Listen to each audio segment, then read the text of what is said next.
Hello student, welcome to my YouTube channel excellent success group. तो student, आज हम discuss करेंगे क्लास 9 में मैथ एनसीईआरटी का चैप्टर नंबर 5 यूक्लिड की ज्यामिति का परिचय, प्रश्नावली 5.1।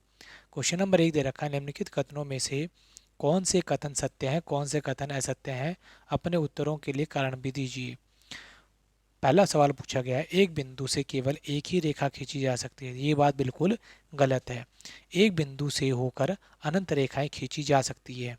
जैसे कि हमारे बिंदु है, मैंने एक रेखा बनाई, 1 2 3 4 5, इस तरीके से अनिश्चित अनंत रेखाएं बनाई जा सकती हैं यहाँ पे। तो इसीलिए स्टेटमेंट हमारी क्या हो जाएगी, फॉल्स हो जाएगी, यानी कि असत्य है। दूसरा पॉइंट में दे रखा है, दो भिन्न बिंदुओं से होकर जाने वाली असंख्य रेखाएं होंगी। ये बात भी बिल्कुल गलत है। दो भिन्न बिंदुओं से होकर केवल एक ही रेखा खींची जा सकती है। जैसे कि मैंने बिंदु 1 लिया, 2 लिया, इन दोनों से मैंने लाइन को मिलाया, तो यहाँ से केवल एक ही रेखा बनेगी, अद्वितीय रेखा बनेगी। यहाँ से अनंत रेखाएं नहीं बनाई जा सकती हैं। तो ये बात बिल्कुल गलत है, इसलिए मैंने क्या लिख दिया, असत्य। अगला बोला है, एक शांत रेखा दोनों ओर अनिश्चित रूप से बढ़ाई जा सकती है। देखो, शांत रेखा होती क्या, पहले वो समझिए। एक ऐसी रेखा जिसकी लंबाई को हम नाप सकते हो। जैसे मान लो ये 5 सेंटीमीटर है, ये है शांत। अब इसके दोनों किनारे हैं, पहला किनारा मान लो ए है, बी है। बोला इन दोनों किनारों को आप जितना मर्जी बढ़ा सकते हो, तो बढ़ा लो, कौन सा फर्क पड़ रहा है। ठीक है, इस रेखाखंड के। तो बात बिल्कुल ठीक है। एक शांत रेखा दोनों ओर अनिश्चित रूप से बढ़ाई जा सकती है। ठीक है, यानी कि जो शांत थी, यानी जिसकी लंबाई हमें पहले मालूम थी 5 है, 10 है, 15 है, तो दोनों तरफ अगर हम बढ़ाना चाहें तो बढ़ा सकते हैं, कितनी भी बढ़ा सकते हैं। इसीलिए बात बिल्कुल ट्रू है, सत्य है। अगला, यदि दो वृत्त बराबर हैं तो उनकी त्रिज्याएं बराबर होंगी। ये बात भी बिल्कुल ठीक है, क्योंकि देखो जरा, मान लो मैंने एक वृत्त बनाया, ठीक है, जिसकी त्रिज्या कितनी है, 5 सेंटीमीटर है।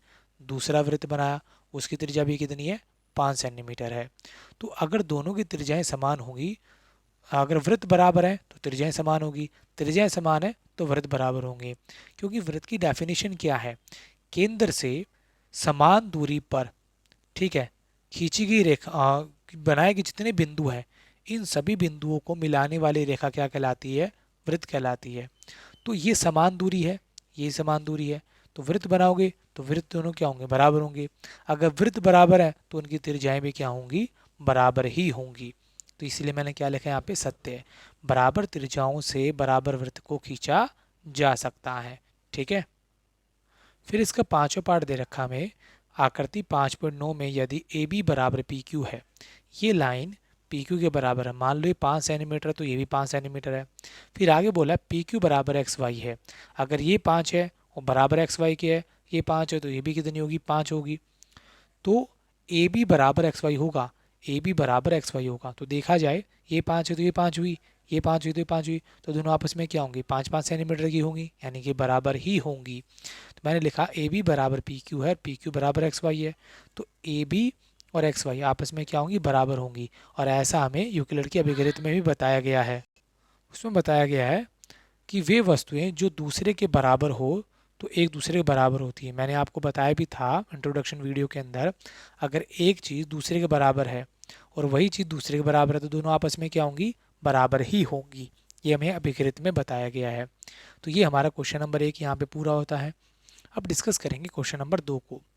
2 में बोला गया है, निम्नलिखित पदों में से प्रत्येक की परिभाषा दीजिए। यानी समांतर रेखाएं, लंब रेखाएं, रेखाखंड, वृत्त की त्रिज्या, वृत्त, इनकी हमें डेफिनेशन देनी, परिभाषा।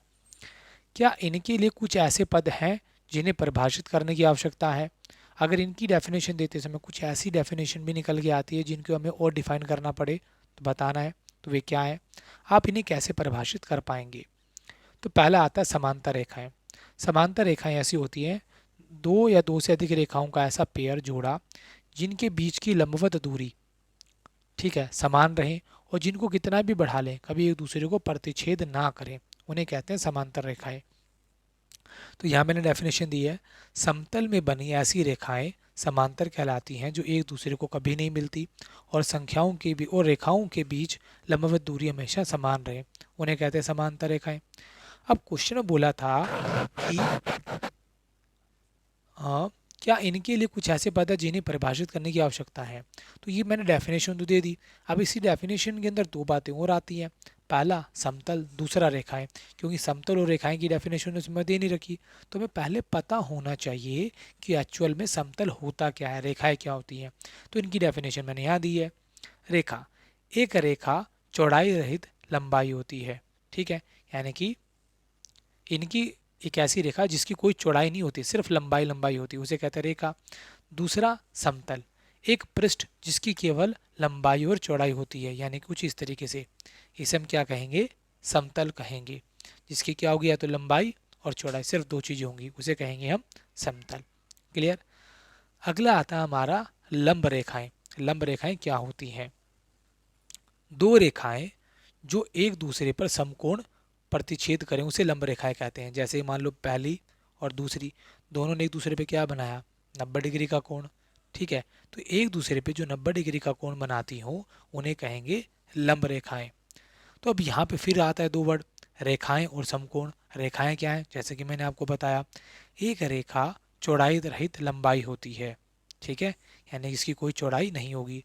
दूसरा समकोण, समकोण का मतलब होता है 90 डिग्री का कोण।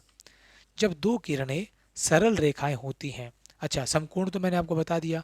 अब समकोण का अंदर क्या आ रहा, हमारा कोण निकल के आ रहा। कोण क्या होता है, जब दो किरणें सरल रेखा में किसी एक समापन बिंदु पर मिलती है तो उस बिंदु पर एक झुकाव बनता है, और इस कोण और इसे कोण कहते हैं। जैसे मान लो पहली किरण ये और दूसरी किरण ये, दो अलग अलग किरणें हैं, ओ ए और ओ बी, दोनों कहाँ पर मिलती हैं, ओ पर। तो इनके बीच में जो झुकाव बन रहा है, इसी झुकाव को क्या बोलेंगे, कोण कहेंगे, जैसे कि मैंने यहाँ पे डिफाइन किया है, ठीक है। लंब रेखाएं बताने के लिए हमें ज़रूरत पड़ती है रेखाओं की और समकोण की। तो सम रेखाओं की डेफिनेशन मैंने यहाँ दी और कोण की डेफिनेशन मैंने यहाँ दी है। अब अगला आता है हमारा रेखाखंड। जिस रेखा के दो अंत बिंदु होते हैं उसे रेखाखंड कहते हैं। जैसे मैंने बनाया पहला पॉइंट और दूसरा पॉइंट, इन दोनों का शुरुआत यहाँ से हो रही है और एंड यहाँ पे हो रहा है, तो जिन दोनों का क्या होता है, अंत बिंदु होते हैं, ये दोनों के एंड पॉइंट है, ठीक है, इससे ज़्यादा आगे लाइन नहीं जा रही है, तो इसे कहेंगे हम रेखाखंड। अब रेखाखंड को अगर हमें बताना है तो हमें रेखा और बिंदु की डेफिनेशन पता होनी चाहिए, ठीक है। रेखा की मैंने अभी बताई है, एक रेखा चौड़ाई तरह लंबाई होती है। बिंदु, एक बिंदु वह है जिसका कोई भाग नहीं होता है, जैसे कि ये, ठीक है, ना तो इसका कोई भाग है, एरिया है, क्षेत्र है, ना इसकी कोई विमाएं है, उसे क्या कहेंगे हम, बिंदु कहेंगे। क्लियर। अगली डेफिनेशन आती है हमारी वृत्त की त्रिज्या। वृत्त के केंद्र और परिधि के बीच की दूरी को त्रिज्या कहते हैं। जैसे मान लो मैंने सर्कल बनाया, ये केंद्र है, ये उसकी परिधि है, परिधि और केंद्र इनके बीच की दूरी को क्या कहेंगे, त्रिज्या कहेंगे। अब वृत्त की त्रिज्या बतानी है तो हमें वृत्त की और वृत्त की जरूरत पड़ेगी। अब वृत्त की डेफिनेशन क्या होगी, किसी एक निश्चित बिंदु से समान दूरी पर स्थित बिंदुओं का बिंदु पथ वृत्त कहलाता है। जैसे कि ये बिंदु है, ठीक है, समान दूरी पर जितने भी बिंदु पथ होंगे, बिंदु पथ का मतलब बहुत सारे बिंदु जो समान दूरी पर स्थित हों, इन सभी बिंदुओं को जो मिलाने वाला पथ होता है, ये क्या कहलाता है, हमारा वृत्त कहलाता है। क्लियर। फिर अगला आता है हमारा वर्ग। वर्ग वह चतुर्भुज है जिसकी सभी भुजाएं समान हो, प्रत्येक कोण समकोण हो। यानी कि ऐसा चतुर्भुज, देखो नाम से पता लग रहा है चतुर्भुज, जिसके अंदर चार भुजाएं हों, प्रत्येक कोण 90 डिग्री का होगा, चारों भुजाएं समान होंगी, उसे कहेंगे हम वर्ग। अब वर्ग को बताने के लिए हमें ज़रूरत पड़ी चतुर्भुज की, तो चतुर्भुज को मैंने अभी भी डिफाइन किया, चार भुजाओं वाला। तो यहाँ मैंने लिख दिया चतुर्भुज की डेफिनेशन, चार सरल रेखाओं से घिरी बंद आकृति को चतुर्भुज कहते हैं। वर्ग की डेफिनेशन देनी है तो चतुर्भुज की जरूरत पड़ी, और चतुर्भुज की डेफिनेशन कुछ इस तरीके से होगी। दूसरा आता कोण। कोण को मैंने अभी भी आपको बताया, दो किरणें सरल रेखाएं किसी एक समापन बिंदु पर आकर मिलती है तो उस बिंदु पर एक झुकाव बनता है जिसे कोण कहते हैं। जैसे कि एक किरण, दो किरण, ठीक है, किरण में एक तरफ इसका स्टार्टिंग पॉइंट होता है, दूसरी तरफ इसका एरो होता है, स्टार्टिंग हुआ दूसरा एरो, तो जहाँ दोनों किरणें मिलती हैं उनका झुकाव बिंदु को क्या कहेंगे, हम कोण कहेंगे। क्लियर। और इसी के साथ ये क्वेश्चन हमारे यहाँ पे कंप्लीट होता है। आप वीडियो को पॉज करके आराम से नोट कर लें।